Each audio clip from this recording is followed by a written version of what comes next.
Le Niger, le Tchad et le Burkina Faso, le Niger plutôt, le Mali et le Burkina Faso, c'est cela, cher Tidiane, annoncent la création d'une force conjointe anti-djihadiste. Les chefs des armées du Niger, du Mali et du Burkina, trois régimes militaires regroupés donc au sein de l'Alliance des États du Sahel, ont annoncé hier à Niamey la création d'une force conjointe pour combattre les groupes djihadistes qui les frappent, rapporte donc l'agence France-Presse. Selon cette force conjointe des pays du Sahel, donc cette force sera opérationnelle dans les plus brefs délais, a déclaré le général Moussa Salaou Barmou, chef d'état-major nigérien des armées, dans un communiqué publié à l'issue d'une réunion dans la capitale nigérienne.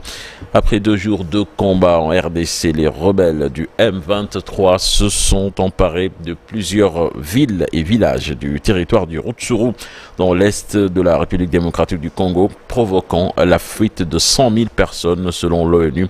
Le M23, épaulé par l'armée rwandaise, a pris le contrôle de la ville de Nyanzale, située à 80 km au nord de Goma, chef-lieu de la province.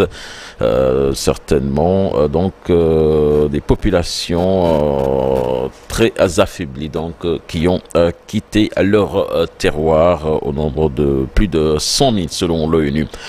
Nous allons dans la bande de Gaza avec l'Afrique du Sud qui demande à la Cour internationale de justice de prendre une nouvelle ordonnance contre Israël dans une requête déposée hier.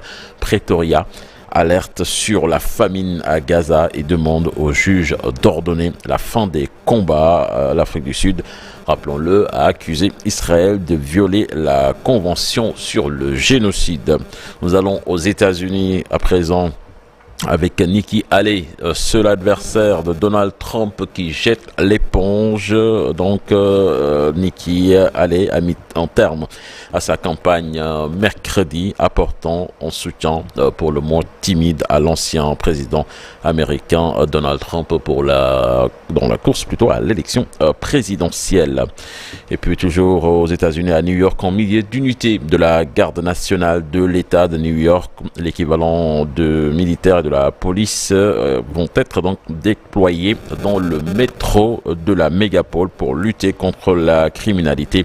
Cette annonce fait suite à une série d'incidents, notamment une fusillade mi-février dernier dans une station du Bronx, dans laquelle une personne est morte et 5 autres ont été blessés. Le maire de New York, Eric Adams, a de son côté annoncé que les contrôles des sacs seraient renforcés.